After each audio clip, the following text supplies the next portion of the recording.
The Black Talk Radio Network is made possible in part with help from the Black Talk Media Project, a North Carolina-based nonprofit engaged in the production and distribution of independent digital black media. Find out more by going to blacktalkradionetwork.com or blacktalkmediaproject.org and look for the menu tab, Crowdfunding Black Media.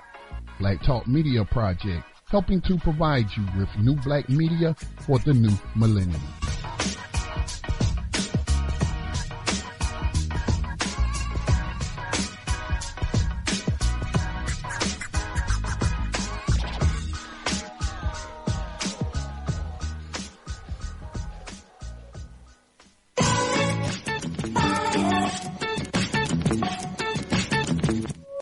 And opinions expressed by callers, guests, and hosts do not necessarily reflect those of the Black Talk Radio Network and Black Talk Media Project. Black Talk Radio is new black media for the new millennium.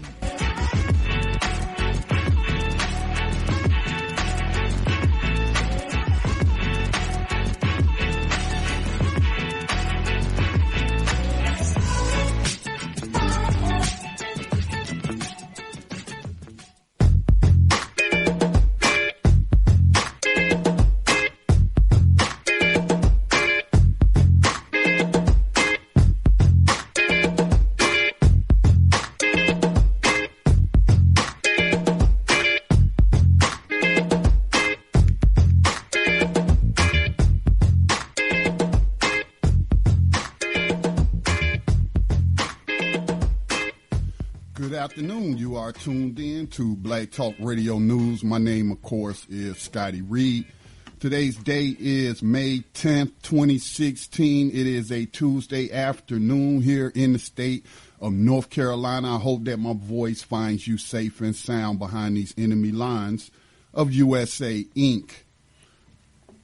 Tune in for the next hour as I will share with you news stories, information, as well as taking your calls. Anybody has any observations they would like to share, they could hit us up on the conference line or the studio line. The conference line is posted, and the studio line is 704-951-5030. There is a lot to talk about today, as there is a lot to talk about every day.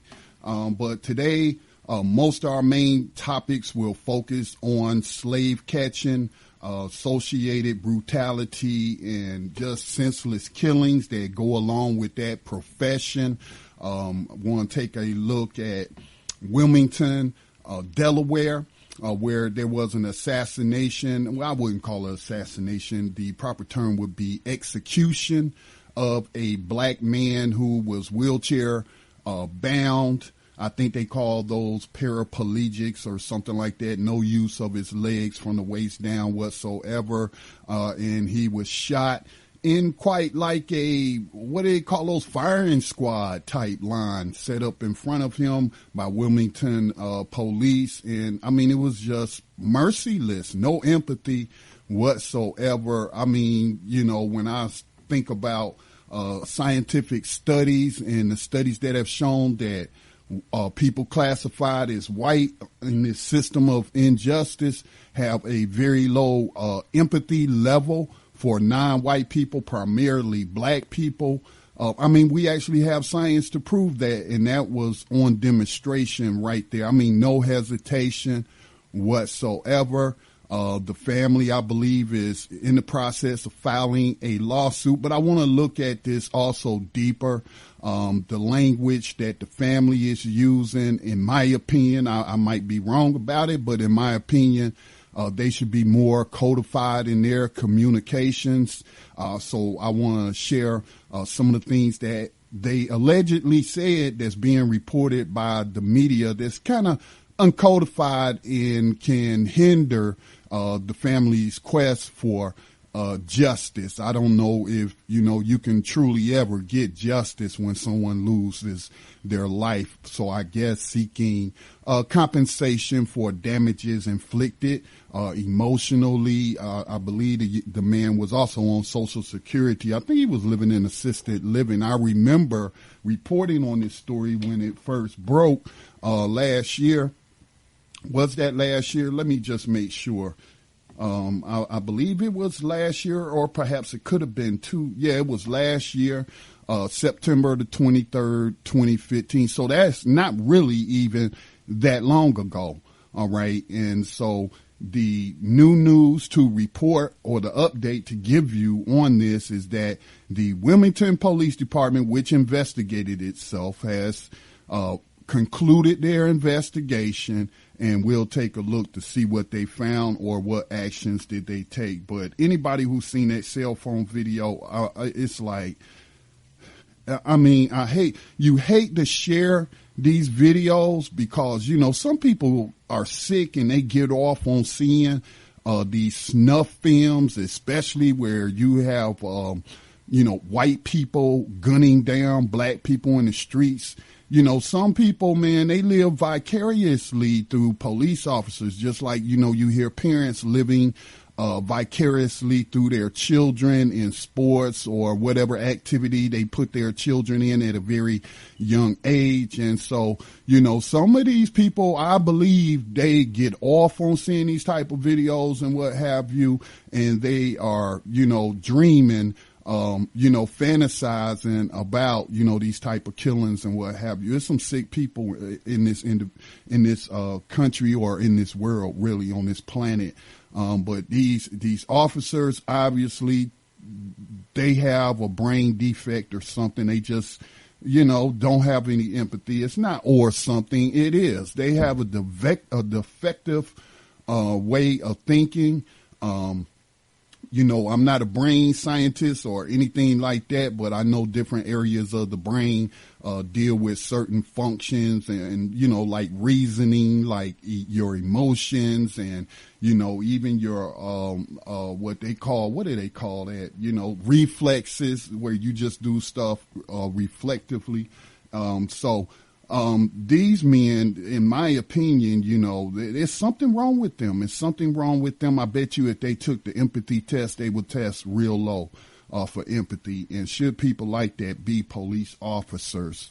You know, so lots I could just go on and talk about on these related issues, and you know, make suggestions, which we've made suggestions in the past on this program, that, you know, for those people who actually engage in the griminess, the grimy process of trying to affect change through local politics, through any type of politics, because that's what governs, that's what regulates these sort of things that's happening to people every day. And it's not going to go away on its own, and somebody has to step up. Not just somebody, but a whole lot of bodies need to step up, more than just what we've been seeing, you know, primarily with the young black youth and whatnot rising up. So it's a lot we could talk about there. One of the suggestions we put out there is giving these cops empathy tests, you know, or let's say applicants, giving them empathy tests. Even talked about it in terms of making that mandatory for anybody that's going to sit on in a jury box. Racism plays out everywhere in all people activity. And so the only way to change those things is through changing laws till the revolution come. You know, some people sitting around waiting on that and preparing for that, or the eventual collapse, you know. So, and that's logical. That makes sense. But at the same time, you know, you have to also replace it with something that we need people skilled in all people activity areas. So, you know, we're trying to bring relief to people today. We're not waiting on the revolution. We need, by any means necessary, as Malcolm said, to bring relief to people across this land. And so, you know, certain positions that have delegated so much power, the power of life and death, into individuals' hands, you know, we have to be more, let's say, careful about who we allow to wear those badges and whatnot in this current system that we're all under. Also want to go back and share some North Carolina news that is related. The leader of the state NAACP held a press conference yesterday with members of 3 different families who were all victims of police violence and corruption. This particular press conference, which we shared on our YouTube channel, Black Talk Radio, we shared the conference. It was like about 30 minutes, 35 minutes. I watched it live. It was being streamed live. So I made a recording and distributed it, because it didn't get any kind of, news really, around here locally, nor, nationally. But, these family members, 2 families were white and 1 family was black, all of them victims of what they're saying is a corrupt, brutal, out of control, sheriff's department.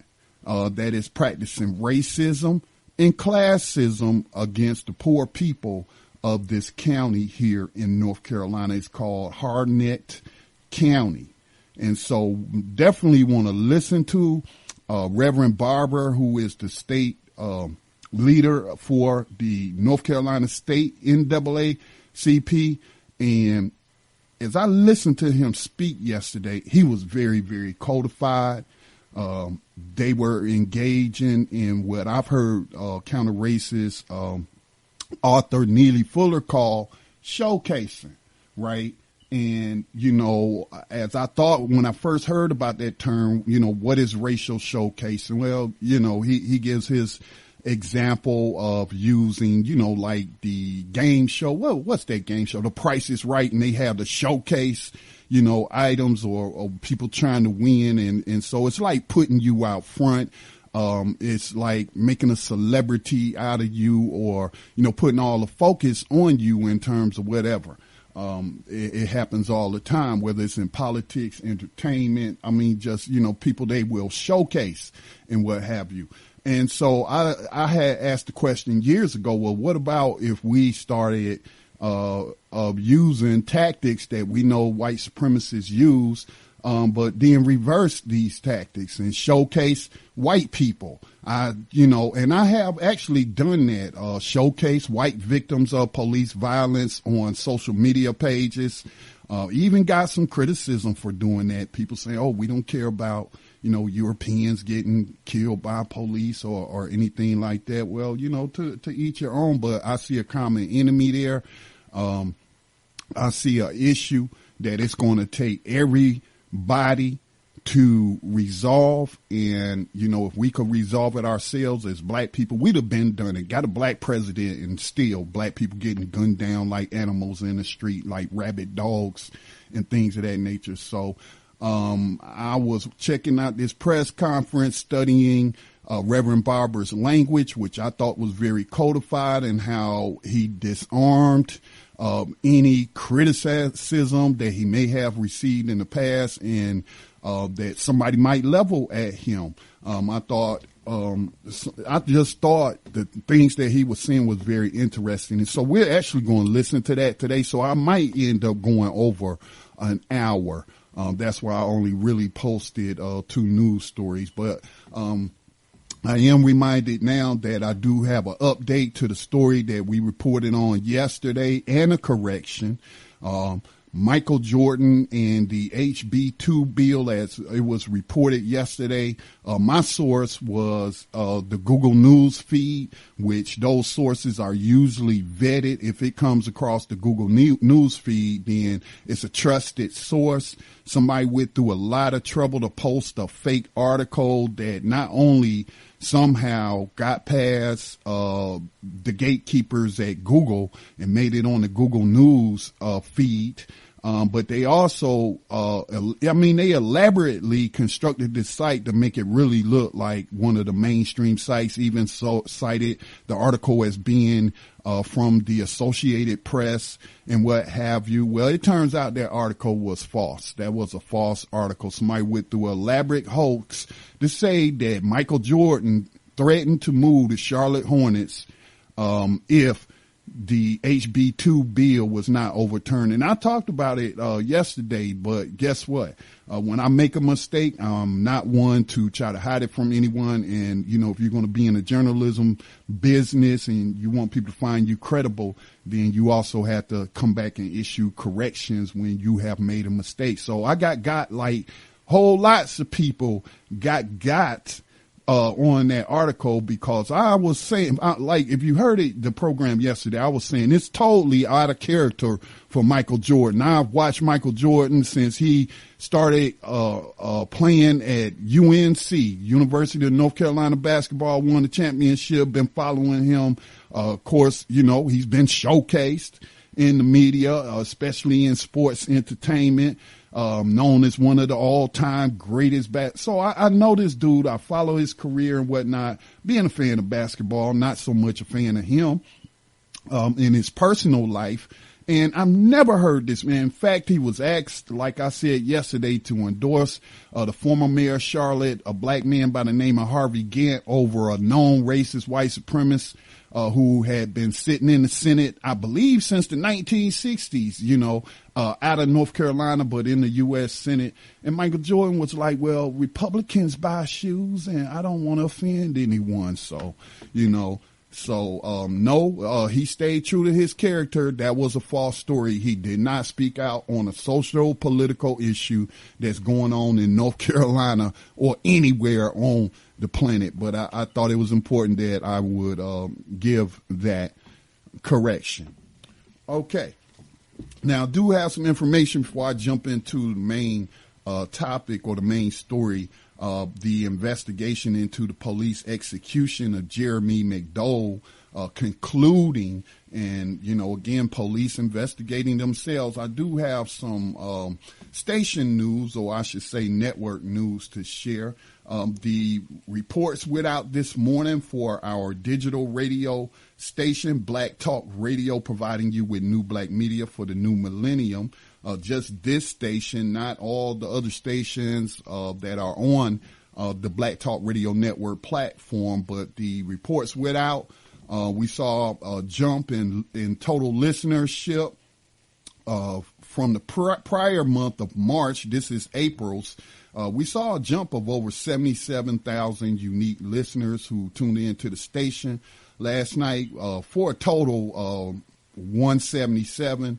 220, so that's 177,220 unique listens for the month of April. If you would like to get the breakdown of what the individual programs, what their stats look like, again, this is information that is provided to contributors to the Black Talk Media Project, because, we look at it as them being part owners. We are a nonprofit, the Black Talk Media Project, that is, and so we provide them with information so they can judge how, their investment in black media for the new millennium is going and what have you. So, but just in general, last month, that's still down, because in January, December, we were seeing numbers above 200,000, drop down to 100,000 in March, and then now we're back up to 177,000. If you find the media of the different programs on the station helpful to you in any kind of way, then chances are it might be helpful to somebody else. The reason why our people, in terms of, the masses acting in a unified manner in the areas that they do act in, and then we scratch our heads and we wonder why black people is in the area of politics supporting a racist white supremacist with a long history of harming black men, women, and children by supporting various policies. And then all of a sudden, she says I was wrong on all counts, and now we believe she's really going to solve the problem. Well, that's because of black media. That's because of, this showcase black radio hosts on white platforms. They may play black music, they may have black voices and what have you, but those are not black stations, all right? And media propaganda is warfare. All right. So if you believe that war is being waged on us, then we have to counter in every area that we possibly can. And so this network, all our media operations, that's what our primary mission is to combat that and recruit others and teach others on how to use technology to produce counter-racist propaganda. All right, so that's out. Tomorrow morning, the podcast will be going out, as well as some additional information on plans to increase the podcast download and what have you. So again, as always, do want to thank those who have become contributors to the network. Again, just throwing out a number, those 177,000 people, the average listening hours per session, we're about 1 hour and 25 minutes, which is pretty good when you compare that to the averages of terrestrial radio and how long a person tunes in at any given time to a station, or any length of time to a station. That's pretty good. And so, but 177,000 people came across the radio stream, and if we just had $1 from each of those individuals, just think of the budget we could have, the people we could hire, in addressing black economics and unemployment and what have you. Man, we could really do a lot. So that is why we really value those who do contribute and believe in the vision, believe in the mission that we have here on this network, and of course through the Black Talk Media Project. Last month, this is the last information, then we'll get into our stories.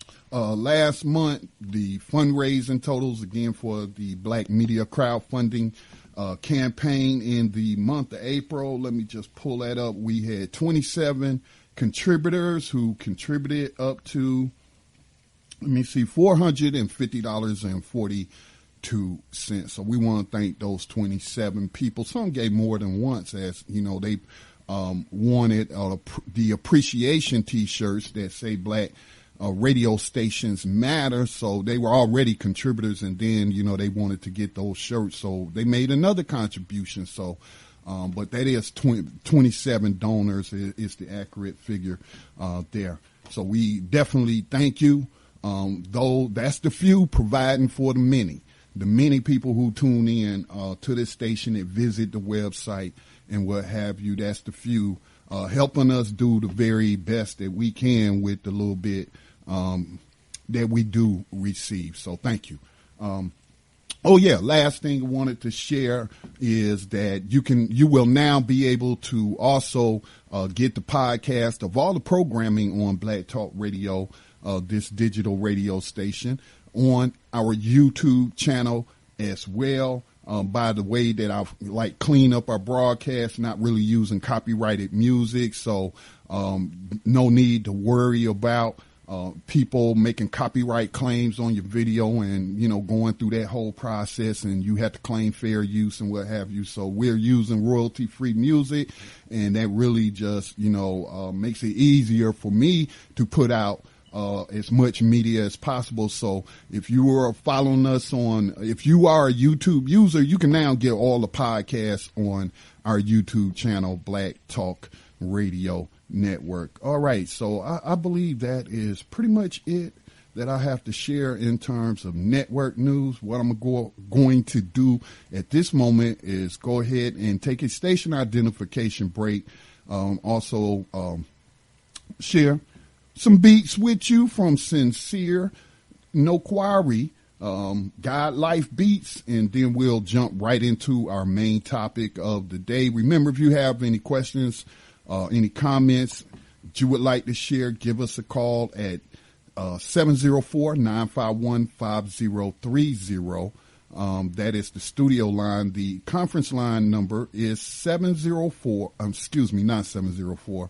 That is 641-715-3660. The participant code is 549032 pound. Hit *6 and 1 to comment on air. You're listening to Black Talk Radio News on this Tuesday afternoon. Stay with us. We'll be back on the other side. You had black people in the 1870s proclaiming that the era of racism was over, that people would no longer be judged based on their race or background in the 1870s. But do you know what happened in the 1870s? Blacks were disenfranchised. The votes were taken away. Black people were thrown physically out of state legislatures. Black people were terrorized from the voting polls and were not allowed to vote. Black people who had been buried in graveyards beside white folk, they had their bodies dug up and shipped somewhere else. In other words, you see, because you are integrated doesn't mean you cannot become disintegrated.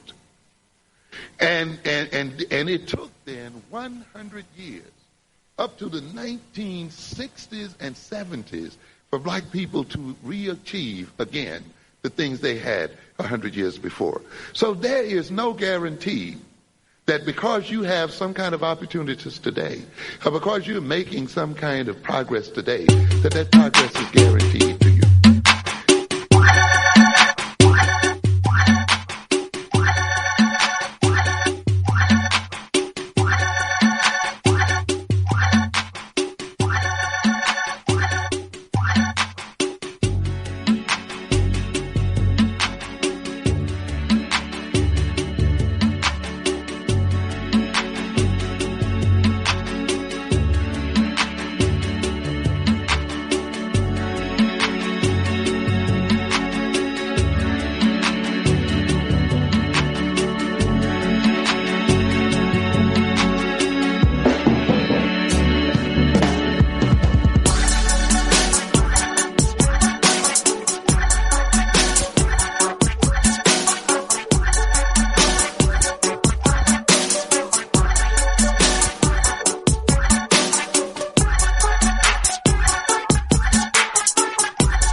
They disenfranchised because a group of white folk thought that it was in their interest that they be disenfranchised. And we are in exactly the same position today when there is a group of white folk in America today who come to believe seriously that it is in their interest to remove opportunities from black folk and to disenfranchise us. Then it will happen. And ladies and gentlemen, it is on the verge of happening today.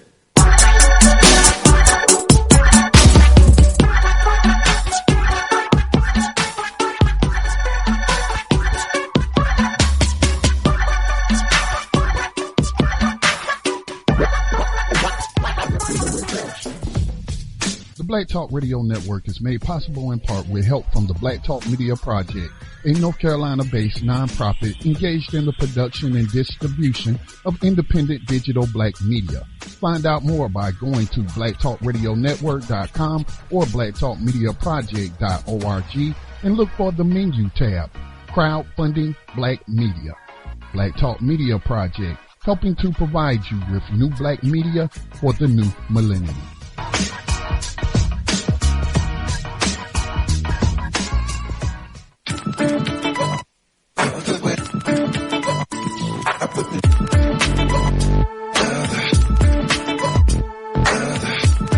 You are tuned in to Black Talk Radio, new black media for the new millennium.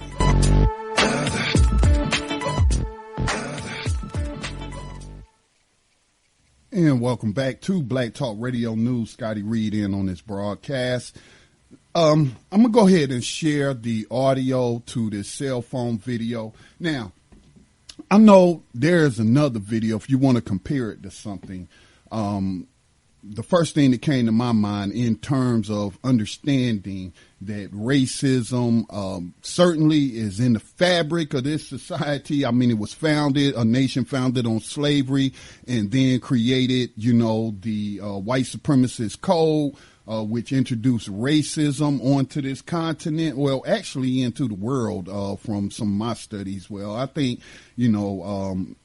we might say Europe might be the birthplace of racism. That's up for debate. But when I look at this man, Jeremy McDole, be sitting in this wheelchair, basically on the sidewalk, on a public sidewalk, I never saw a gun. People said he had a gun, said he also might have been on PCP and taking some other drugs, self-medicating and what have you. I do remember reporting that he was on Social Security. The area looked impoverished to me. And so this man should not, let's just go ahead and say that. That's a part of surviving behind the enemy lines, is to be very careful, about what you do. Because this can happen to you. It happens every day, not just to black people, but, to people, period. That's what the numbers say. All right. So, he should not, I wouldn't advise doing drugs, sitting on a public street, allegedly with a gun, cause I never saw a gun. They claim to have, recovered a gun.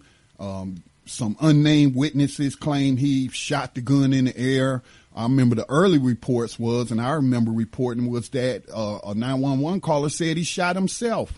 And we were reporting it like possible suicidal man, despondent man, gunned down by cops. So it goes without saying, but, we have to say these things, like I've said before on broadcast. Don't speed. Don't do 15, 20 miles over the speed limit. If especially in your county, you got a bunch of slave catchers out there looking to write a bunch of tickets so that they can fill the coffers of the city like we saw in Ferguson. All right. Don't ride without a seatbelt. I mean, it's that simple. Put on a seatbelt. Don't get them probable cause to then pull you over, ask you for permission to search your car. You thinking you can trust them. They go search your car and they find some drugs or something like that, or they plant some drugs, or somebody you was in your car had some drugs and throw them, under the seat or something. Anyway, if you had just put on your seatbelt, then you may or may not have, have gotten stopped. They wouldn't have had probable cause over a seatbelt. So just common sense things. So with that said, though, there's still no excuse for the uncodified things that Jeremy McDowell did that put his life in harm's way. There's still no excuse for those slave catchers for taking his life in such a manner. Now, I was talking about comparing it to, how I've seen videos of how white people with guns. Now, obviously, white men are getting shot down. I've seen some of those videos and what have you. But comparing this directly, there was a white man in Michigan running around. I think he had either a rifle or a shotgun. I'm not sure. It looked like a rifle on video. He walking up and down, a busy highway, not a highway, but, a roadway, busy road in a small town or what I look to be a suburban area, and police getting phone calls of a man outside terrorizing people with a gun, being belligerent. And obviously it turned out later that he had been drinking and whatnot. So the police finally roll up on this man. They keep their distance from him, seeing he's armed and what have you. They were like 25 feet away from him. And then they attempted to talk this man down as if, they were dealing with a suicidal individual or a homicidal individual. They kept their distance, took cover, and they attempted to communicate to him, ask him what was bothering him. And then one of the cops, walked up to him and without gun drawn or anything, and talk to the man, show all kind of empathy. You know, he probably reminded him of his grandfather, since both of them was white and what have you, and ended up getting the man to surrender himself without anybody losing their life that day.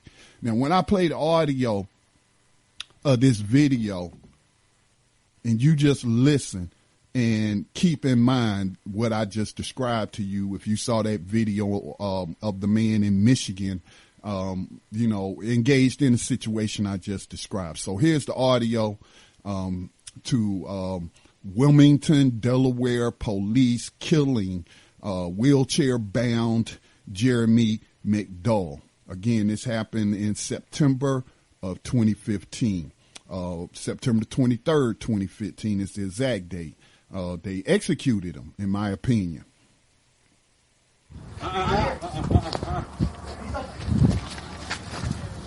He's over here! Give me your hand! Show me your hand! Oh, shit. Show me your hand! Show me your hand! Drop the gun! Drop the gun! Drop the gun! Grab it.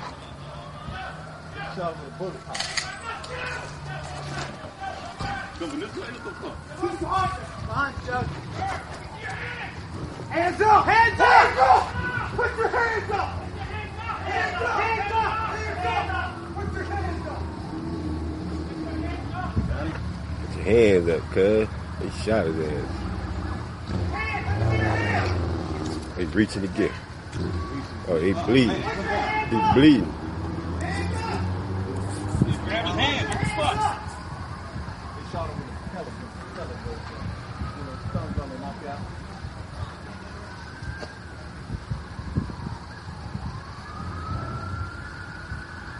Man, put your hand.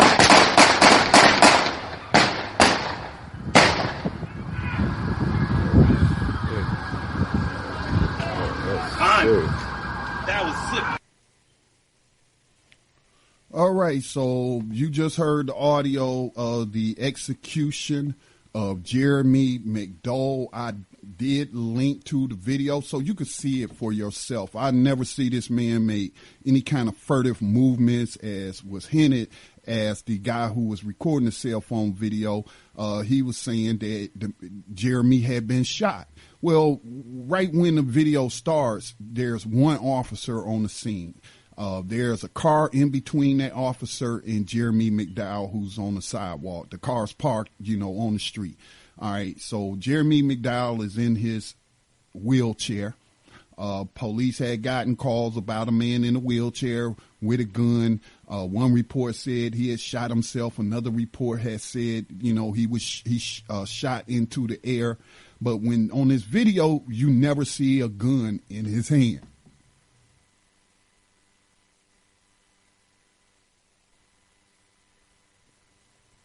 Excuse me. Yes, you never see a gun in Mr. McDowell's hand. You do see him moving his hands around like he's checking himself after that first cop on the scene shot him with a shotgun. Looked like he shot him with some pellets or something. One of the witnesses said they saw blood. Oh, he's bleeding. And you can see him checking. And you can see something's wrong with the dude. He's not really totally all there.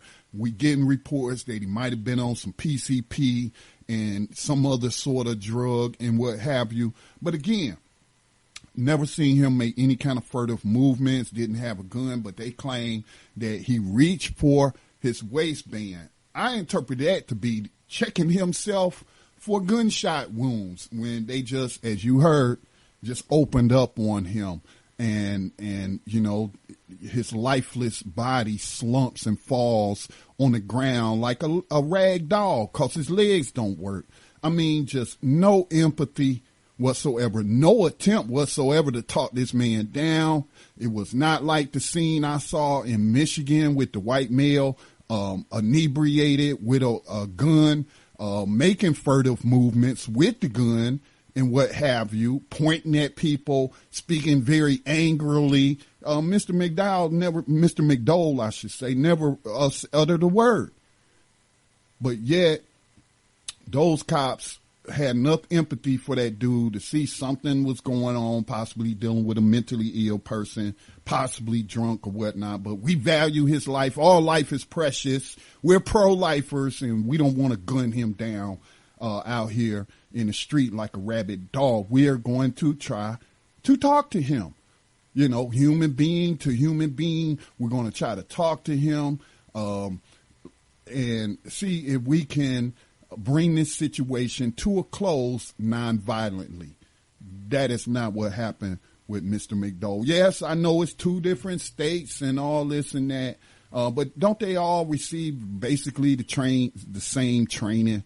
You know, they have law enforcement standards and what have you. I know I've been hearing some issues, you know, with that, but again, this is why I call for empathy tests, man, for jurors, for people who want to become cops. And, you know, on that subject, which would be a good segue for me into the next story about, you know, some killings, similar killings here in North Carolina in Harnett County. I learned, I don't think it's on this particular video, but I learned here in the state of North Carolina, all you need to be is 21 and not a lawyer to be a sheriff deputy. So again, the standards are real low to get into law enforcement, whether we're talking about a beat cop, detectives, it's very low entry into that. Pretty much, if you can read and write, you probably can get a job, you know, as a cop, as a law enforcement officer. If you can read and write and you're at least 21 years old and don't have a law degree, you can become a sheriff here in North Carolina if the people so elect you. But this is just disgusting. It just adds to the trauma that black people suffer daily in this country.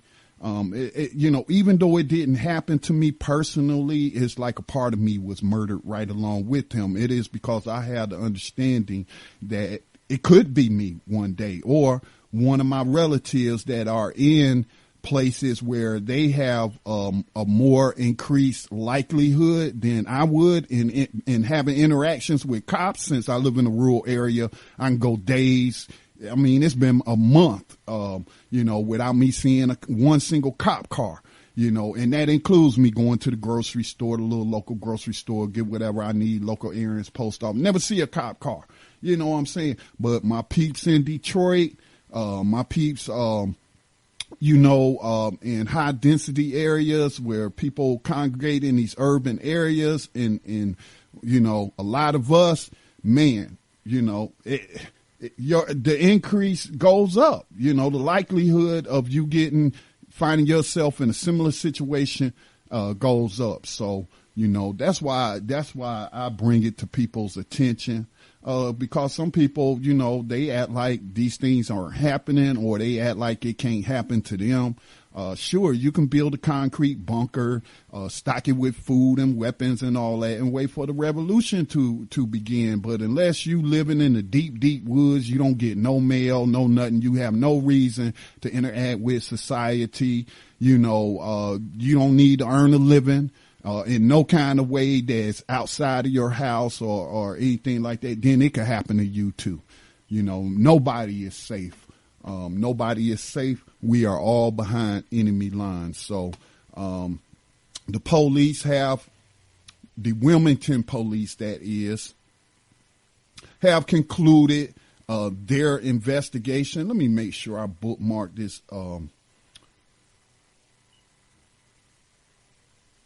yeah, okay, here it is. It's on timesunion.com. I forgot to link to it in a program description. I will link to it. As I stated, the Wilmington police have finished their criminal and internal investigation into what the AP is calling a fatal police shooting of a black man in a wheelchair. Local officials said Tuesday, so that's today. This just came out today, this morning, actually. Days after city attorneys asked a federal judge to dismiss a lawsuit by the man's family. Authorities said Wilmington Police Department's criminal investigation into the September shooting of Jeremy McDole has concluded. The results have been submitted to the Attorney General's office, which is conducting its own criminal investigation and will decide whether any of the 4 officers involved in the shooting will face criminal charges. The results of the police department's criminal probe was not disclosed. You can read the rest of this article again. It's timesunion.com. Just do a search on Jeremy McDole. I'll link to it for those that come across the page later when the podcast has been posted. So,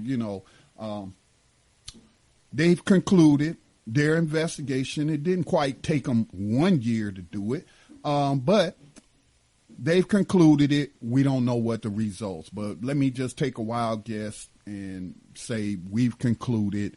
We've investigated this. We've investigated our officers, and we have concluded they did nothing wrong, right? Not even any kind of recommendations for empathy, training or even taking classes on what do they call that? Conflict resolution. I mean, just nothing. Just come up on people and issue commands like they're dogs, drop it like you telling Spot to sit. No talking to him like a human, no attempt to contact the family, didn't ask anybody what the man's name was, so they could use his name and disarm him. That, psychologically, Jeremy. And I mean, there was plenty of opportunity for them to actually run up on this dude, and just grab his arms.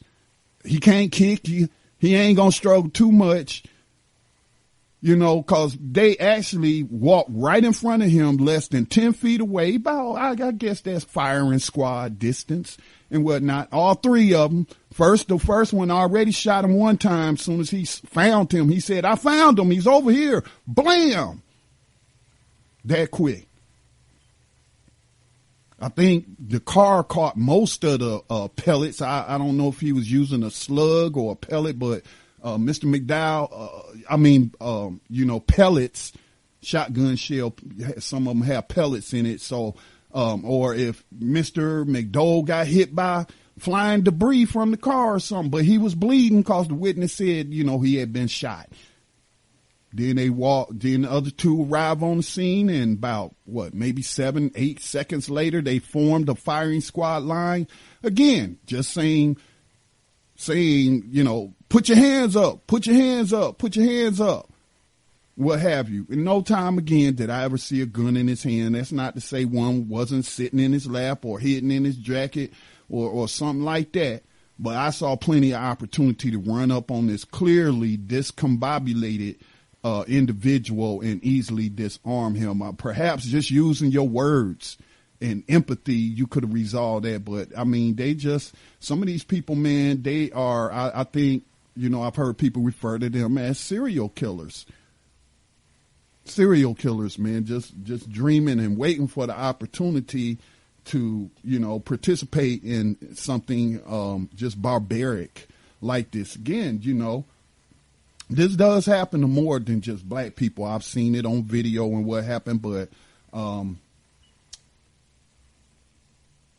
it happens a lot more often, disproportionate to our population number. But again, as Mr. Barber in the next story that I'm going to highlight, coming out of North Carolina, as we listen to the North Carolina NAACP press conference in Harnett County about police violence, murder, and corruption. Nobody should be disqualified that is a victim of slavery or a victim of the slave catchers based on their skin color. A victim is a victim of this.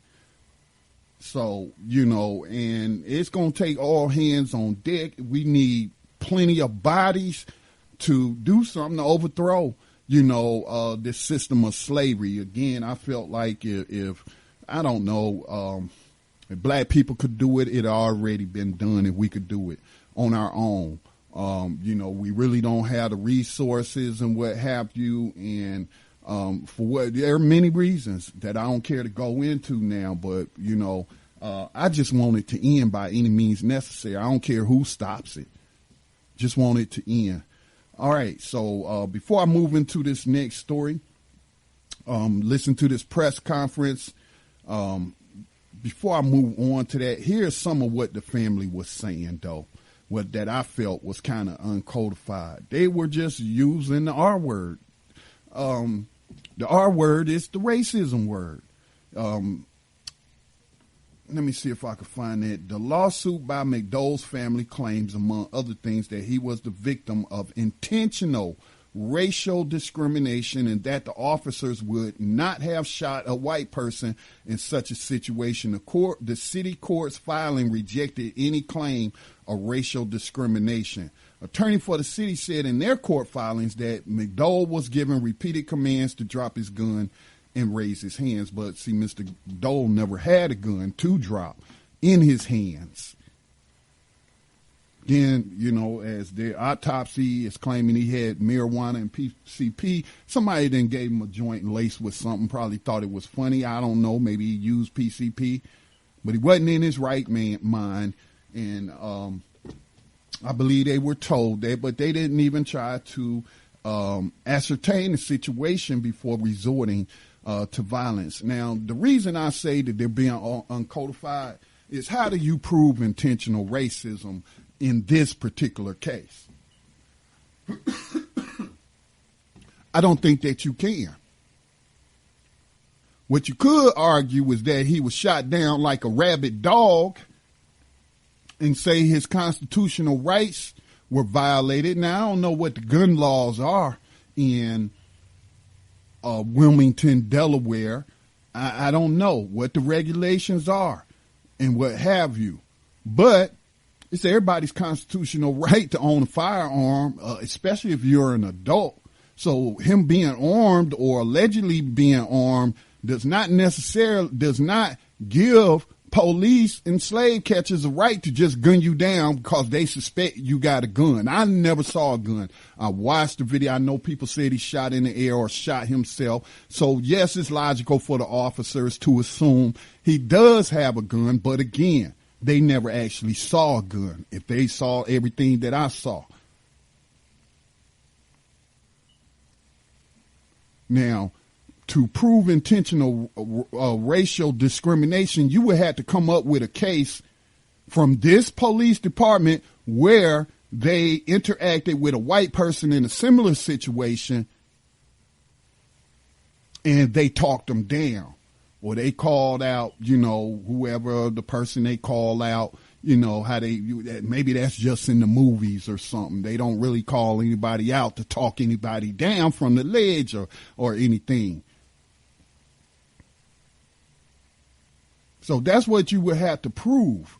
So, and I've heard Mr. Fuller, and that is one of the things that I agree with him on, is when we file court filings and stuff, we want to use the language that they use. And we know that as soon as we say racism, automatically the burden to prove that is high as hell. They purposely made that so. So that's not being codified. If you could hint at that by saying his civil rights were violated. You could even say constitutional rights. Well, you know, every American has constitutional right to bear arms, and Mr. McDole did not point his weapon at anyone. There's no reports of him pointing or threatening anyone with a gun. The only report that you got is that he possibly might have harmed himself. You don't know if Mr. McDole had a felony or any kind of thing that prohibited him from owning a gun, you know, just like they didn't know that white man with the rifle. They don't know if he was a felon or not and was prohibited from, you know, owning a firearm, but what have you. So, you know, sometimes we don't need to raise the bar on ourselves. And I do think it's logical what Mr. Fuller suggested, that if you don't have direct evidence that can prove racism beyond a doubt, that you shouldn't use that word, and you should be codified with your word usage and say something like, my constitutional rights were violated. Go read the Constitution. Go read all the laws and say that. But don't say, you know, the R word. Why even go there? Because immediately you have raised the bar and they will dismiss it just based on that.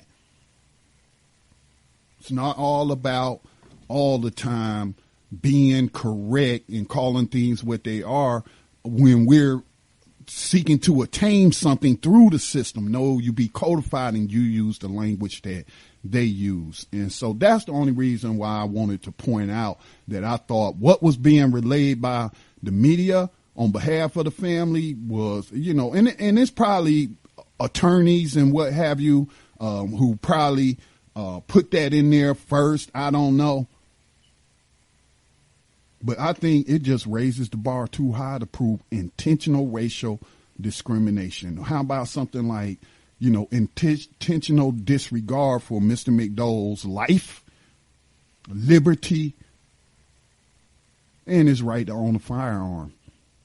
Again, I didn't see him threatening anyone. There are no reports that, Mr. McDole pointed a weapon at anyone, which would be assault with a deadly weapon in some states. No calls like that. All the calls, the only call that mentioned a weapon said he either shot it into the air or he had shot himself. So,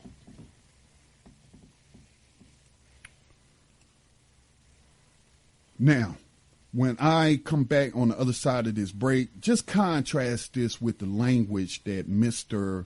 Reverend Barber is using, and just how codified it seems. And also, I'm peeping the game of racially showcasing white victims of the same system and what have you. See, that psychology works both ways. It really does. And so, somebody told me years ago, you can't racially showcase white people. Well, y'all just don't know me, and I don't even care to comment on some of the things that I have done as a youngster and coming up. And, they are not superhumans. They are not immune to everything. They are susceptible to the same thing we are susceptible to. Before I go to a break, and then launch into the next story about the NAACP calling for a Ferguson-like investigation after 3 people were killed in Harnett County by the Sheriff's Department, which is being described as practicing racism and classism against the citizens of that county. Let me go to the phone lines. We do have a caller. I don't know how long you've been hanging on. Area code 754. You are on air right now. Go ahead with your question or comment. Area code 754. Your line is unmuted. Go ahead. All right. So perhaps they changed their mind. I'm going to go ahead and clear the call. Q&A queue is cleared. If you do want to comment again, hit *6 and 1. And I'll check in on you. You're listening to Black Talk Radio News, broadcasting on Black Talk Radio Network's digital radio station, providing you with new black media for the new millennium. We'll be back on the other side. No, I'm not a writer. Okay.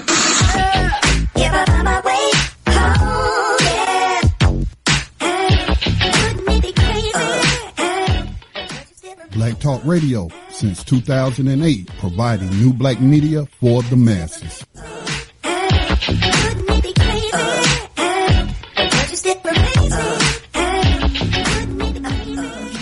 And welcome back to Black Talk Radio News. Scotty Reed in for this broadcast. Again, if you have a question or comment, don't hesitate to ask. Agreement isn't necessary. That's how we learn, is by considering differing viewpoints. That's part of the process of learning. So please don't hesitate to share anything you would like to share. 641-715-3660 is the conference line. The participant code is 549032 # hit *6 and 1 if you'd like to comment on air. The studio line is 704-951-5030. As I shared that clip of Neve Fuller talking about racial showcase. And you have to watch the video, which I did link to. Obviously, if you're listening, in your car right now, through your smartphones or tablets or what have you, you can't see it. But if you get an opportunity, go check it out later so that you could see how the NAACP is kind of showcasing these two white families who are members of one of their family members were victims of police killings and brutality, saying they were preyed upon because they're poor or what have you. There was one black family there representing the young black man who was in his 29s, about 29 years old, I think. So, young black man, obviously, he's already shackled and handcuffed in the jail cell, and these cops, sheriff deputies herd him into a cell where then, and the woman says it, you'll hear it on the press conference, that the black deputy shot him right in the chest with a taser, causing this man to have a heart attack. And I've long reported the dangers of tasers. Those things ain't safe. And I learned from listening to this press conference, Mr. Barber say the people who make that taser said that you not supposed to, let me rephrase that. He said that they tell you that if you shoot somebody in the chest with that taser, obviously that's where their heart is, and you going to introduce up to 50,000 or more volts into that, there's a risk of heart attack. They're admitting that now.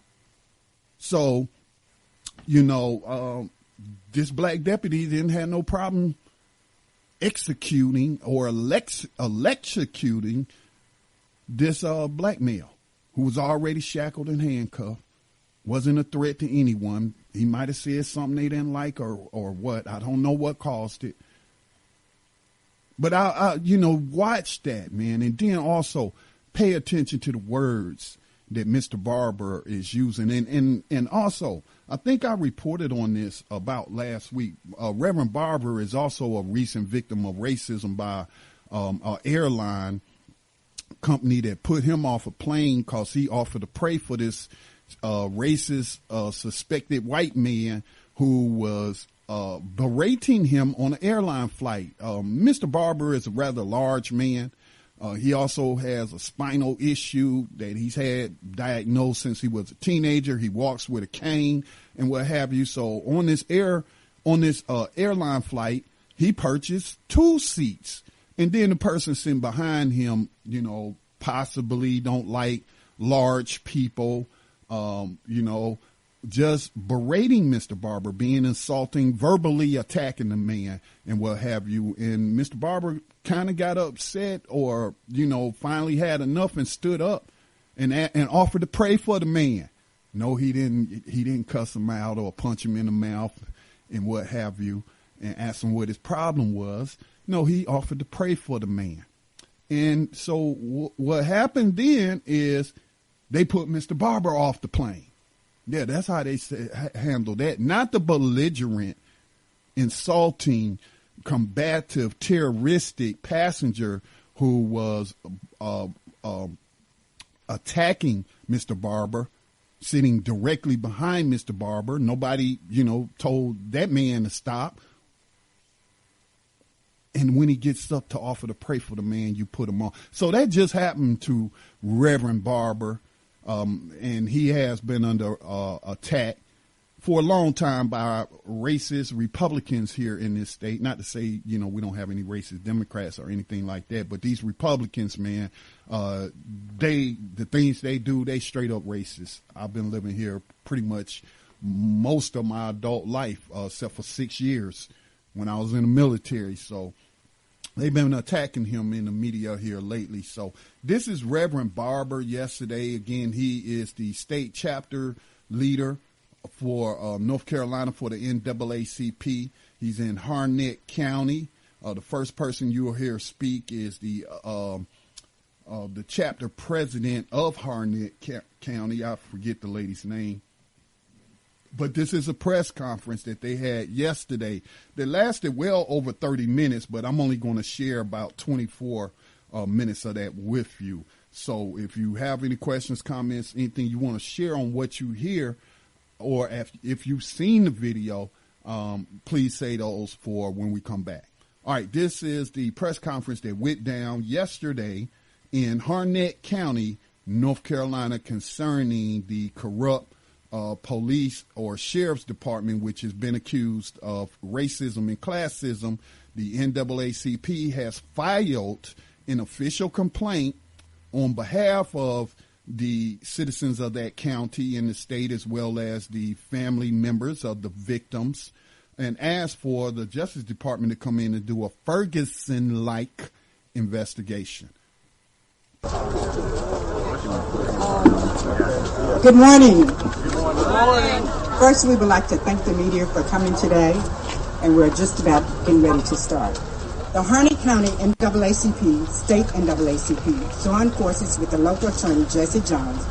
Jesse has brought 12 disturbing cases to our attention in the local NAACP to uncover the corruption of the Harnett County Sheriff Department and the jurisdiction system of the murder cases that Mandy Locke has been investigating. Now, at this time, I'm going to turn this over to our state president, Dr. Reverend William Barber. Let's make him feel a welcome.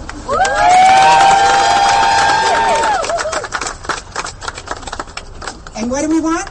Justice! And when we want it? Now! What do we want? Justice! When we want it? Now!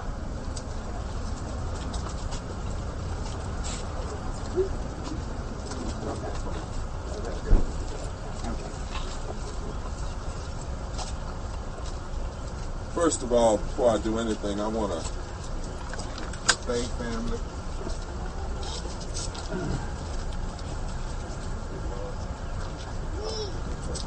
Griggs family.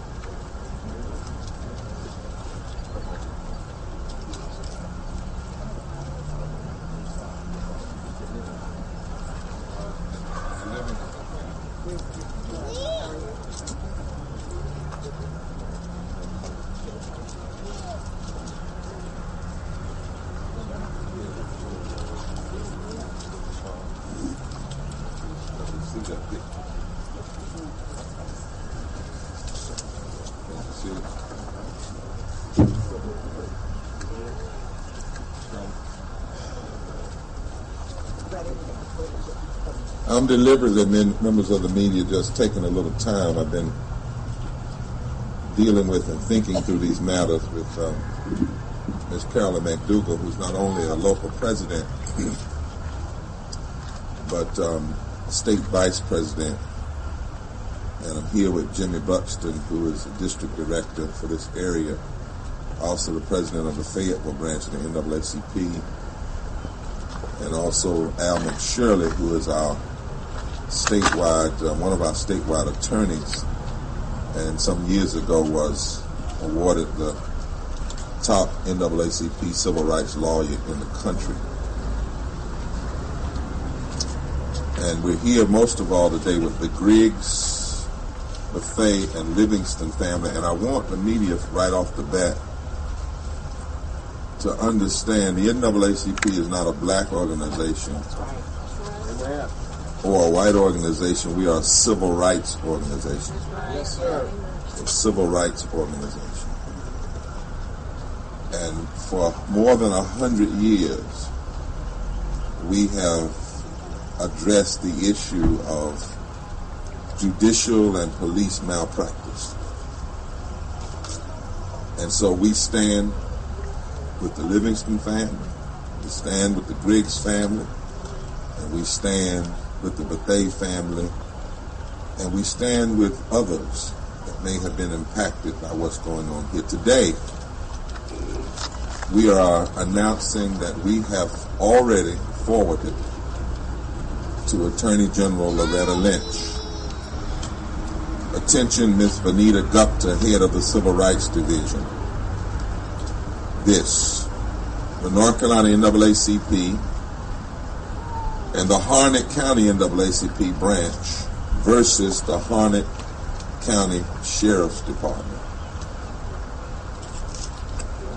And I want to read this These are very serious matters. It's no laughing matter. In fact, in some ways, there's tearful matters. Yes. So we're not talking about somebody just being pulled over for a traffic ticket. We're talking about life and we're talking about death. Dear Attorney General Loretta Lynch and Deputy Attorney General Bonita Gupta, this written complaint, based on the recent referenced News and Observer 4-part series by reporter Mandy Locke, comes to you with a request for a comprehensive Ferguson-like investigation of the Harnett County Sheriff Department that was featured in the series of the News and Observer. Now, the reason we put that in there for all the reporters is the law actually says, Civil Rights Act of 1964 actually says that you can call for an investigation based on news media reports of discrimination and violation of federal law. We request that the Locke series be referred to Title VI and the criminal sections of the Civil Rights Division. And we have enclosed those articles. Mrs. Locke analyzed a dozen disturbing cases that occurred over the past few years. This means the problem is systemic. Some victims of misconduct under the color of law are black. Some are white. Some are Native American. And some are Latino. But all were from poor families. The NAACP believes the deeply entrenched system of racism and classism that historically prevailed in Harnett and similarly rural North Carolina counties, particularly after they suffered great economic upheaval in 2008 recession and were stripped of adequate federal representation by the race-based redistricting schemes found to be unconstitutional but not yet remedied by a 3-judge U.S. District Court, needs an all-sided investigation and effective structural remedies by your department, just as you did in Ferguson. That's right. Now, I've been to Ferguson, and we share this with them. And I saw firsthand when I went to Ferguson and worked with communities there how a corrupt municipal and county system, which was first brought to the nation's attention after the tragic shooting of a young black man, turned out to be part of a larger system of corrupt injustice that had created a river of distrust in the jurisdiction as wide as the nearby Mississippi River. And the river of distrust in this county is as wide as the Cape Fear River. Yes. Fear and distrust between the diverse resident of Harnett and its powerful law enforcement agency, the Sheriff's Office, is wide and deep. And you can see that by the diversity here. Black, white, Latino, Native American, all poor. And let me say this away from the letter, and then I'm going to go back to it.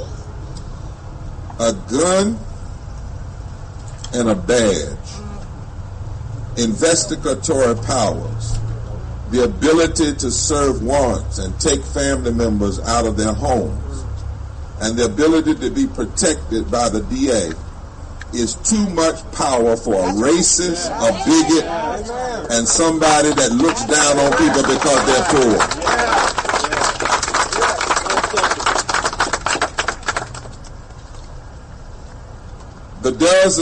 The dozen cases Ms. Locke describes in deadly force were greatly disturbing to all of us. But the NAACP, like Ms. Locke, is more troubled, and we trust you will be, by the haunting question Ms. Locke and her editors asked in their subline. a warrantless entry, an innocent man shot dead. A squad of deputies who spread fear south of the Cape Fear River. A homicide in jail caught on tape, yet somehow kept under wraps. Here is the question that must be investigated, and we're calling on the Attorney General to do it. Who polices the sheriff's office?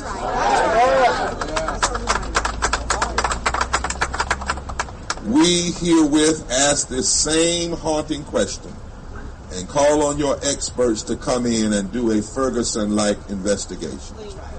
The NAACP and our Harnett branch and a handful of courageous lawyers who have helped Ms. Locke and have taken some of the cases for budget rates are up against a deeply entrenched structure. This is not just an incident here and an incident there. This is a deeply entrenched structure that has shown little respect for the constitutional right of poor and working families in Harnett County. Amen. Now, families of color probably get the worst of it, but poor white families are clearly targeted also by the squad of deputies, which Ms. Locke identifies in detail. It does not help to blame white people for racist law enforcement. It's not white people. It's this racist law enforcement when it is corrupt systems and the turning of heads by people who are supposed to enforce the Constitution that are the root causes. Who has been turning their head in Harnett County? Who has known about this? Who has had the power to challenge it? Who is policing the sheriff? That's the question, as Ms. Locke has asked over and over again. Punishment is summarily meted out in people's homes. That's not the American way. You're always innocent until proven guilty. Punishment is meted out in the jail. Punishment is meted out sometime in the court, where no qualified lawyers are willing to challenge the culture of corruptness that seems to be in control. The death of the emotionally disturbed black man in a cell after a deputy and his peers appears to have herded the young man into the cell with the aim of tasering him is particularly troubling. It was not until recently that Taser International, the manufacturer of the high profitable weapon, admitted that shots to the chest, as shown in the video, are often lethal. I want to note finally with thanks that a federal prosecutor and Department of Justice investigators are looking into 2 of the 3 cases Ms. Locke highlighted. The NAACP is always pleased when the family of a victim injured or killed by an out-of-control officer or group of officers gets some resolution.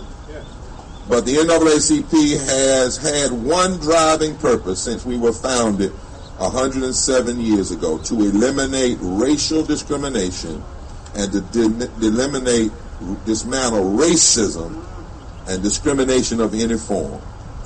Dealing with police brutality cases one at a time will bankrupt the county. Trying to deal with it one at a time will increase distrust. Dealing with them one at a time will merely put Band-Aids on cancer. What caused the jurisdiction's autoimmune system to fail? Probably causing the cancer of corruptness in the first place. These are the questions we must ask. We're dealing with a systemic problem here. How can we revitalize the autoimmune system that apparently broke down? There is a problem here.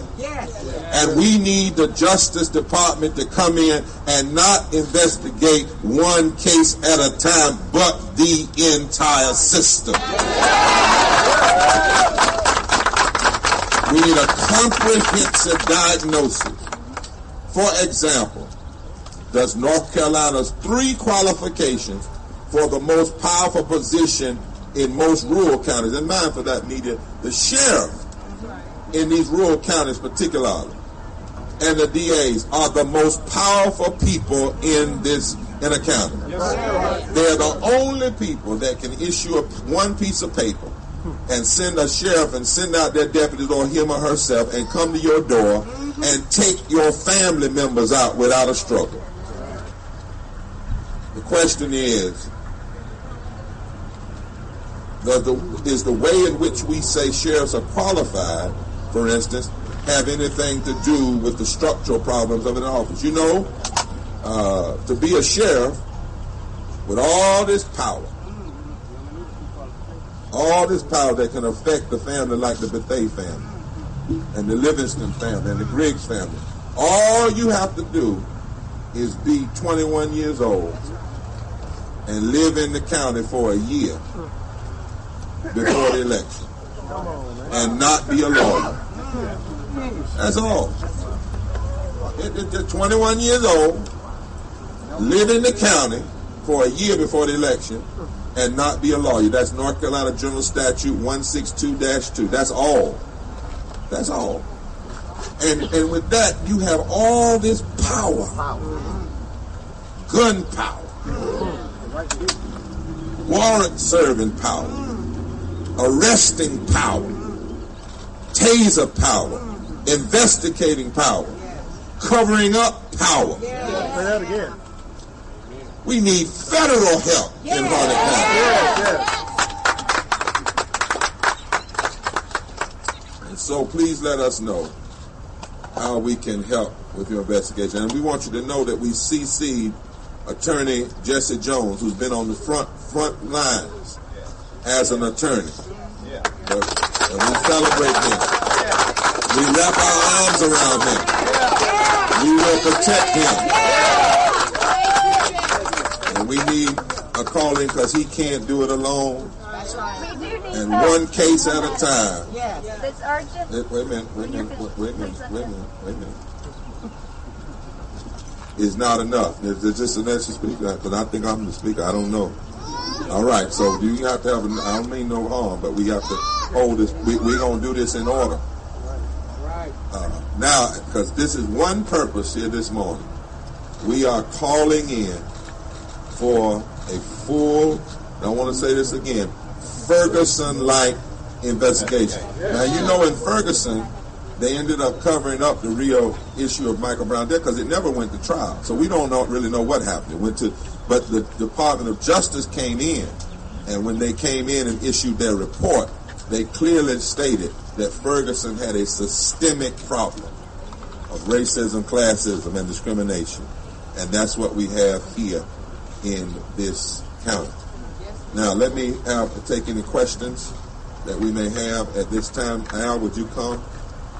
I want at least one family member that's come right here beside me, of each family.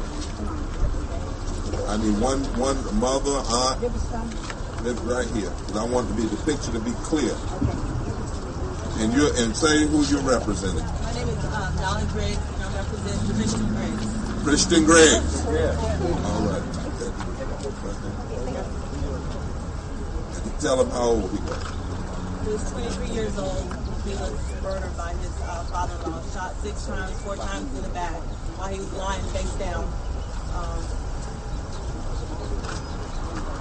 And nothing happened to Pat Chisenhall, who murdered my son. He was a veteran, and then the sheriff department collaborated with the family to cover up the murder by going to the extreme of changing the crime scene from what the original crime scene was. Okay. Speak in the mic. Can't hear you. We'll take care. We got it. I hear you. My name is Makiba Corbin. I'm representing Brandon Bethea. My cousin was tased in a cell by a black officer. They left him there for 25 minutes.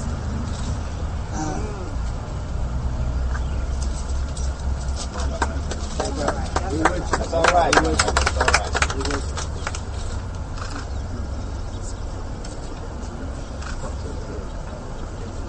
He was left there 25 minutes without He didn't use CPR or anything. He had no handcuffs in his hands. He had shackles on his feet. Like I said, they tased him dead in the chest. He left him there.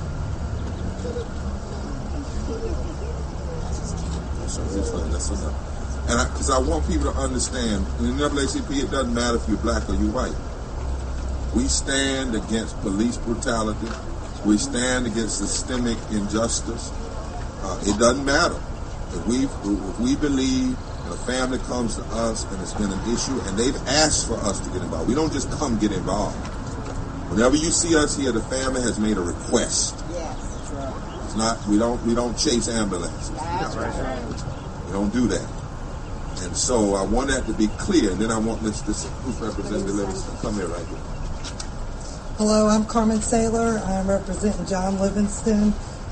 John Livingston was my brother-in-law. He was 33 years old. Officer Cahagas had the wrong man, the wrong house, wrong everything, and Hardin County hasn't done anything. So what connects all of these families is what we believe is a systemic problem of sheriff, police, and judicial malpractice and being out of control. And while they have case by case, we need this federal, full Ferguson-like investigation of Harnett County. Let me say to all of you one more time around here, that is why it is important. You know, when you critique a problem, and I say to this the citizens of Harnett County, that's why we don't say white people did it. There's racism here. There's classism here. There's police and judicial and law enforcement corruption here. And there comes a time that we join again. I say this especially to the media because sometimes we forget that the civil rights movement was fought by black and white people, and Latino people. There were some black people in the civil rights movement that weren't for Dr. King. They didn't stand. And there were some white people that were. What connects them, these families, is the pain and the tears that has been caused by the systemic problems and what we believe is a deep-seated corruption here in this county that has to have this full federal investigation. Let me take your question. Do you have any message specifically for the Latino community who might be hesitant to come forward? We have right here, I'm glad you asked that, this young lady right here is North Carolina NAACP is one, if not the only state conference that has a Latino liaison representative on our state executive committee. She is the vice president of the Harnett County branch of the NAACP. She works in tandem with Ms. McDole, and we need to come forward.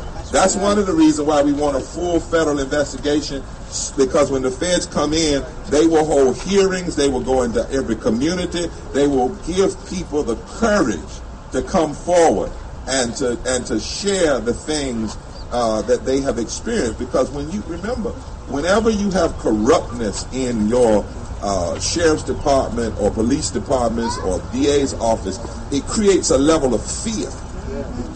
Creates a level of fear by people who are impacted, by people who are victims, and sometimes by people who are in the system who know better, but they're too afraid on their own to come forward. The federal coming in allows space and room for that to happen. And so we say to our brothers and sisters in the Latino community, anybody, to come forward. Police brutality, questions about murders and arrests and killings at the hand of police is just wrong. We are not anti-police because you need police. But what we are is anti-police abuse, police brutality. And when you have a squad, somebody knew they were operating. Somebody's known they were operating. And the only way you can have trust is you must have transparency. And the only way you can have trust is you must make sure that the bad apples are not able to use the system as a cover-up for injustice and violence. You have, how many veterans we have out here? I want you to raise your hand. All these veterans. These veterans didn't go fight in other countries. They didn't come back here and see a police system or sheriff's department operate in a way that's unconstitutional. So let's get it clear. We're not against, sometimes people say, well, you're against police. No, you're not against police when you speak out against rogue police and corrupt systems. You're actually for police because you want the police and the sheriff's departments to work right and not work wrong. So that accountability. And again, we're talking about life and death here. Any other questions? All right, we're going to stop it there. You're listening to Black Talk Radio News. Scotty Reed in for this broadcast. Again, if you have any questions or comments before we wrap up the show, hit *6 and 1. I do see 754 on the board. Go ahead with your question or comment, 754. 754, last 4, 9039. Hey, how you doing, Scotty? I'm doing the best I can, bro. What's up with you? I'm just hanging in there. Oh my gosh, he is, in my eyes, just saying, that type of black person is the epitome of why things are, the racism, white supremacy is constantly going on. He's one of the cogs in it. Can you explain that? That's interesting. Huh? Can you explain why you say Reverend Barber is the cause of racism, white supremacy? Explain that. I feel that way because mainly he's including. In my eyes, he's including, a classism issue. He's including. Well, dang, I just had it in my mouth. Dang. But just to speak on the class, okay, it is a difference. It is a difference. It's a 1% and 99%. We know that. We know that a lot of our people are in that 99%. Most of our people are in that 99%, but not all of them. We know that. But the source, in my eyes, that class divide was to keep us down with, because all white people weren't included as being in the white race at first.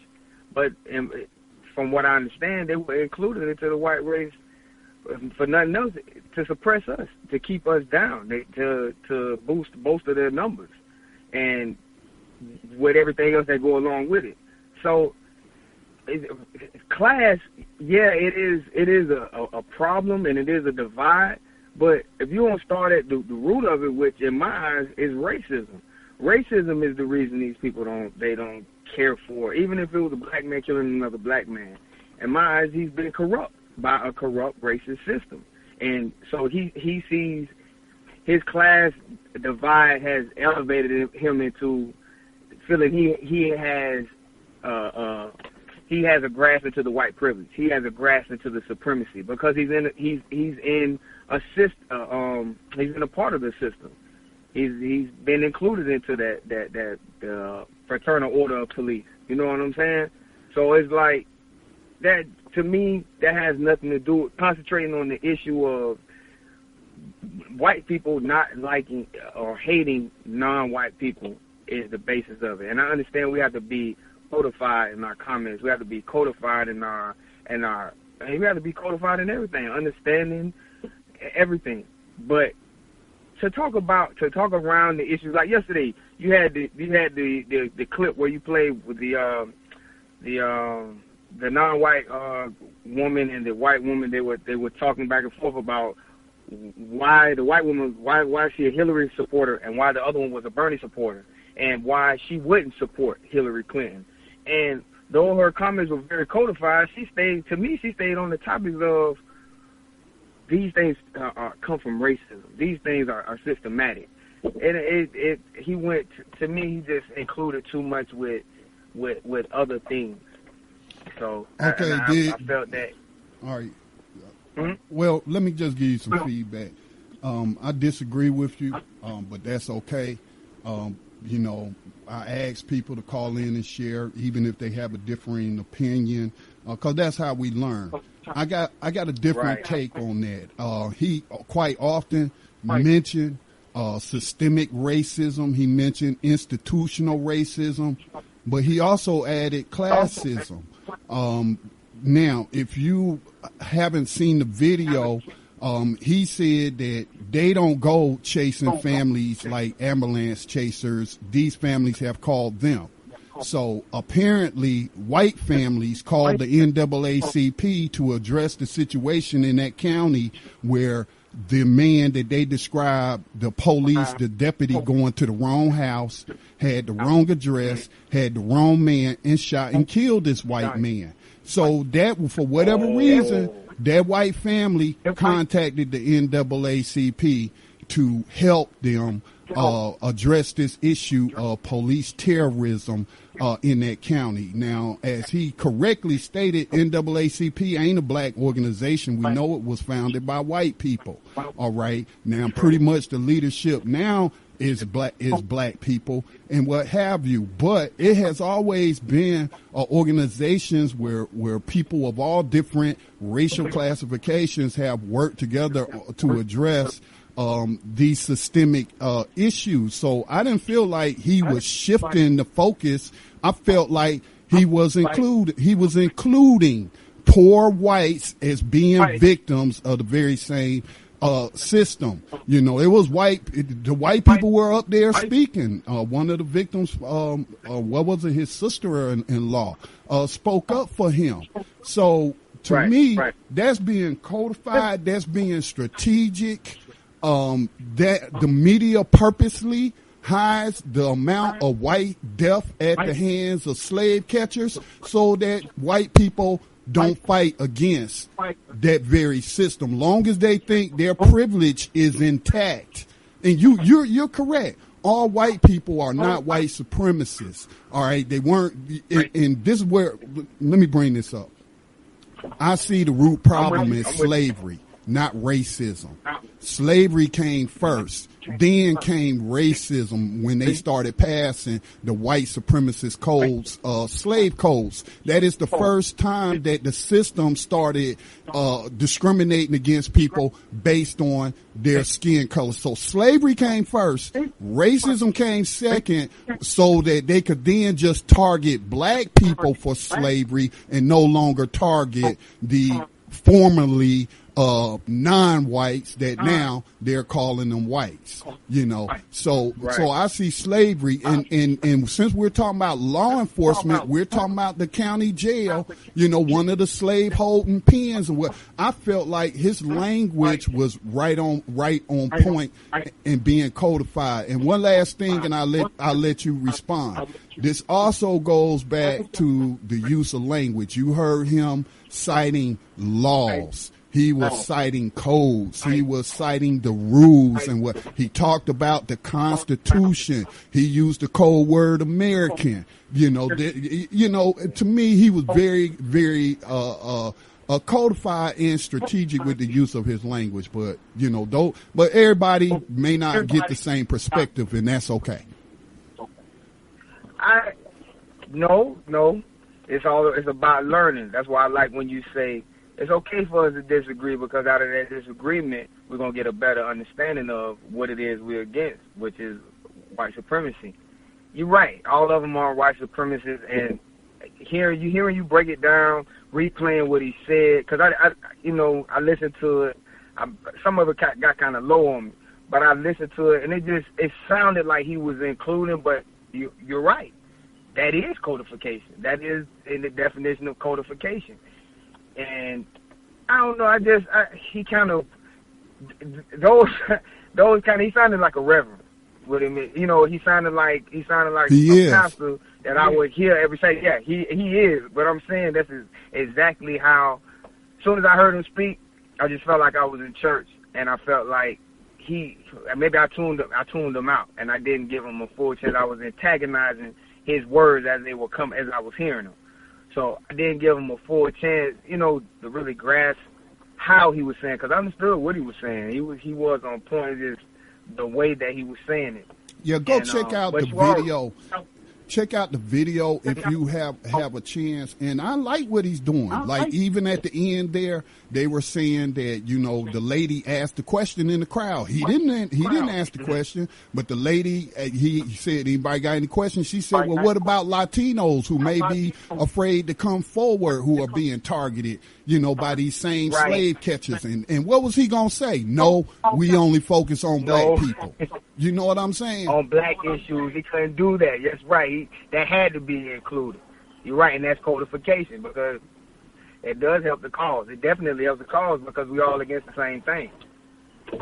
Right. Right. Even if we don't culturally, you know, have differences with these people and whatnot, when issues intersect that affect all of us, it's all hands on deck, in my opinion, because like he mentioned, back in the day, everybody wasn't on board with Dr. King fighting against, you know, racism, discrimination, you know, treating us with indignity. Some black folks was against him. And the same thing is today. Some of these black folks, man, especially of the black bourgeoisie, so-called educated with their degrees and stuff, they don't care about poor people. They don't care about poor black people, period. So you have to, when you're dealing with it on a local level like that in your county, you got to find your allies where you can find them and get them to focus on the system instead of focusing on you. I agree with that. I agree with that sentiment. Because it is fighting against the system. You need every ally you can possibly gather in. This is true. I also want, without taking too much time, I also want to comment on what you were saying about, you just mentioned it briefly, but these predatory police officers somebody mentioned that them being serial killers. Yeah. And I thought about, I forget her name, but you play her a lot, and she's speaking on. I was listening to it this morning too on the way to work, and she speaks about the appetite, the appetite of from slavery, the appetite of rape and disfigurement and you know, experimenting on and all that. It never went away. You know what I mean? And I thought about how people just transferred into positions of power, positions of authority, such as police officers and things like that.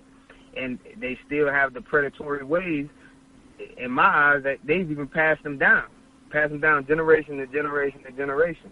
Yeah. And I used to be a real big movie buff, but not as much, not so much anymore. But movies like I think it's Hostel. I think it's pronounced Hostel or Hostel. Girl with the Dragon Tattoo. And movies like that. I sit and study them, you know, back them up and all that other kind of stuff, do a little research on them. And I see how devious their culture is, how, you know, it's like demonic there, the stuff that they do. And I'm just thinking of that in terms of this person, you know, he was doing all these devious things and he was never made to stop. He just, you know, he was told, hey, bad, you can't do that anymore. He was just told you can't do it. Nobody made him stop. Mm-hmm. And he kept doing these things and introduced them into his offspring, his sons and things like that, or daughters perhaps. Yeah, it is a culture. How that, you know, how that perpetuates over time and that appetite grew. I think that has a lot to do with it. Yeah, and you'll hear often because of that reason. You'll hear often some cops will tell you, well, my dad was a cop or somebody in my family was a cop and I'm like third generation slave catcher or whatever. Mm-hmm. Yeah, it is, man. It's an institutional thing and generational thing. It's like belonging to a clique or a club. But one interesting point, and then I had to move on because we got Tando Radio Show coming up at 6 o'clock. Okay. Think about this for those who oppose coalition building, who might be opposed to the NAACP in North Carolina assisting black, white, Latino. He even mentioned Native Americans who have been victims of the sheriff's department in this particular county. Now, as demonstrated by the black sheriff deputy executing or electrocuting the black young man, young man in the cell where he talked about them hurting him and then shooting him in the chest with the taser. Look, Hey, they don't mind. The slave catchers don't care what your color is as long as you down with the mission. Do they? As long as you down with the mission. Right about that, Scotty. Yeah. That's the equivalent of a black person. Any color in the world, they don't care. Only thing they care about is you broken the law, a law of one of the corporations. You broken the law. You're a lawbreaker. You're a slave. You've been caught. So all bets is off. Yeah, but they don't, like this black cop. Something wrong with him that he felt comfortable with doing this. And he didn't have any empathy for that young black man whatsoever. And it's the culture. That's where we're talking about systemic. Nobody want to know people know what's right, but they scared to do right. And even will do wrong to prove their allegiance to the system so they can get all the perks and everything that goes along with being a slave catcher in a modern day slave system. I agree, Scott. I definitely agree. I thank you, though, man. I know you gotta get off, for Tando. I'll be listening to that too. But I appreciate the commentary. I appreciate the news, and I hope talk to you again real soon. All right. Thank you. All right. Yeah. Q&A queue is cleared. Yeah, that's the only way that we can learn and enlighten each other is if you got a different opinion. I mean, you might make me see it from a different angle. I might make you see it from a different angle. We both learn and grow from it. That's what it's all about. Only place where agreement is 100% necessary is in a totalitarian regime, and we're certainly not that. We're family here. All right. Just some quick notes I want to share that I was taking, some things that I felt were important to know. He said that the federal law, the Civil Rights Law, 1964 Civil Rights Act says that media reports can trigger an investigation. So that just again solidifies in my mind what Malcolm X talked about and what got me to go further into the field of media. Once I saw that video where he talked about media is the most powerful entity on the face of the planet because it controls the minds of the masses. Now, it's through this media, this one reporter who they kept mentioning who did a 4-part series investigative report. I'm aware of the News and Observer that doesn't really cover this area where I live in, but it is a North Carolina-based paper, and they are online, so I read it from time to time. So she did an investigative report using the tools of the Freedom of Information Act request and, going in and looking at these public records, piecing together a bigger, putting the puzzle pieces together to paint this picture of out-of-control corruption, violence, murder, slave catching, just all part of slavery. Of course, so, I did not know that that's all you needed was investigative reports in the media like this in order to file a complaint and trigger. So that means that you could cite, let's say, for example, on this program, New Abolitionist Radio, where we often have said, we got 5 years of archives where we have documented that America is Ferguson. Reverend Barbara asking for a Ferguson-like investigation, talking about the systemic corruption at the count, all throughout that county. All right. Max and Johannen came out with the series Ferguson is America, where we were researching, collecting stories just for one particular county in America or city. I mean, these guys were really doing a lot of research and putting a puzzle together, just like the Ferguson report. And then they came out with the series, America is Ferguson. Harnett, North Carolina is Ferguson. So I didn't know that.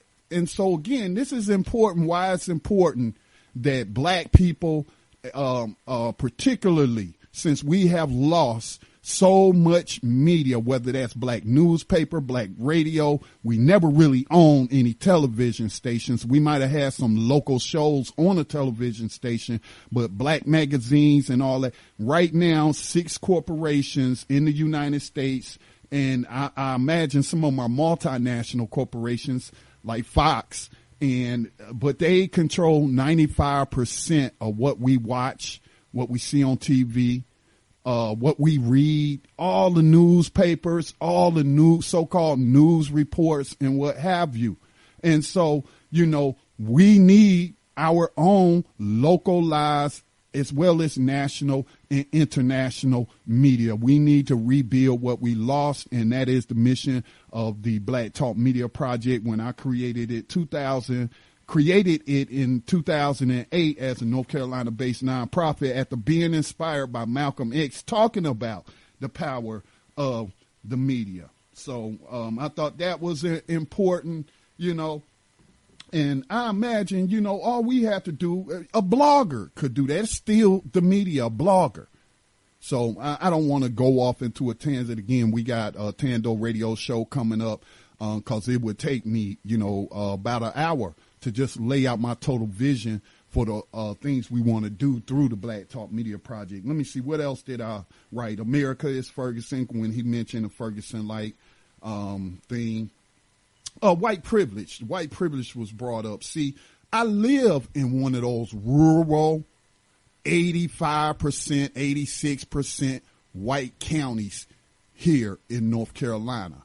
All right. Where we're surrounded by white people, poor white people, not wealthy white people. We're talking about people surviving with the collapse of the textile industry on EBT cards and hunting and fishing and whatever else help they can get with the loss, with the mass unemployment that's around here. I don't care what they say the unemployment rate is.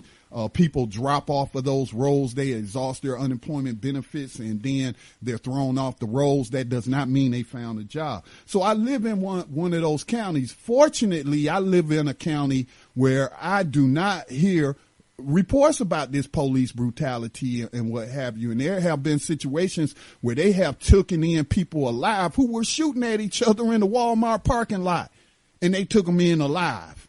Didn't shoot either one of them. I don't hear about the things going on in that jail, which I've been in more times than I care to remember. Spending my whole entire life here and being, just a rebellious type person. But anyway, yeah, I've been in that jail, nothing serious and what have you. And I just don't hear these sort of things going on.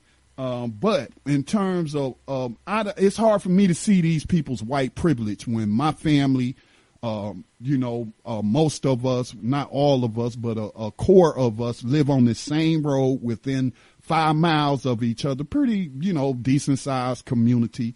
If we lived in a city, would take up several city blocks and what have you. And we're living a whole lot better, than many of these poor white people living in these trailer parks and, on crystal meth, selling drugs because there's no jobs and what have you. So it's hard for me to say that I see these people's privilege. Now, obviously a situation might come up where I might apply for a job and they apply for a job and then they get the job even though I got to hire. Yeah, those sort of things. But that's not what I'm talking about. I'm keeping it focused on slave patrolling and slave catching and whatnot. And, these white boys here and women are filling up the jail in Gaston County. So, that might be another reason, since that jail stay full of white folks, that I don't hear too much about any kind of brutality against the prisoners and what have you. Hell, there's a report today, I shared it. A guy tried to commit suicide in the Gaston County jail, jumping from the second floor, because they got 2 tiers in the jail, the first floor and the second floor, and it's all an open bay. And then on the second floor, there's just railing, but you could look down into the open bay. This dude jumped over the railing onto his head, onto the concrete floor below to kill himself. Do you know they let this fool out of jail? Makes you wonder why he was in jail in the first place, which they are not disclosing. He's in the hospital right now. the district attorney went and got him an unsecured bond so they wouldn't have to post a sheriff's deputy outside of his hospital door. So he must not been in there in the jail for anything serious, probably a panhandler, homeless person or whatnot, a mentally ill person, and tried to kill himself. So they let him go, man. I was like, I ain't never heard of nothing like this. I harmed myself, so you gonna let me out.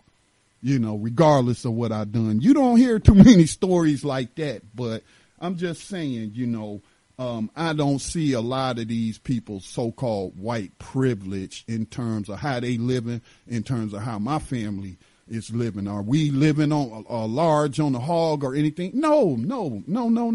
But we got resources. We look out for one another. You know what I'm saying? Whereas, you know, these white people, man, some of these white people, especially, you know, on Section 8 housing, living in a trailer on EBT, it's hard for me to look at them people and say, yeah, white privilege. No. And so when you also live in when you live where it is predominantly white people, where everybody can't be white supremacists. So the whites, you know, on the bottom of the totem pole, you know, somebody got to get mistreated. Somebody got to get enslaved. And so, you know, it happens to them. And there's just no denying it. It's just no denying it. And nobody should. Again, I am not an abolitionist because I'm against the enslavement of black people. I'm an abolitionist because I'm against slavery, period. All right. Now, we do point out the racism and whatnot. But again, racism is a symptom of slavery, according to my study of history in this country. But that's all I got. Tando Radio Show is coming up here. I'll keep, of course, you updated on these two stories we shared today: the police execution of wheelchair-bound Jeremy McDole and the North Carolina NAACP standing, bringing families together, regardless of their so-called racial classification, economic status, and whatnot, to file a complaint against Harnett County Sheriff's Department for systemic racism, classism, and just brutality. They practicing slavery. That's all it is, man. And they're calling on the Justice Department, indeed filed a formal complaint. So I learned a lot from him. I did not know, about all it takes is a string of media reports to provide evidence to trigger a federal investigation at, you know, where people are really being preyed upon, really being mistreated, outright being murdered by so-called law enforcers. So that's all I got for you today. Remember, BTR News does not broadcast on Wednesdays, but I will be on air on New Abolitionist Radio, where we discuss 21st century slavery and human trafficking behind the enemy lines, well, actually on a global scale.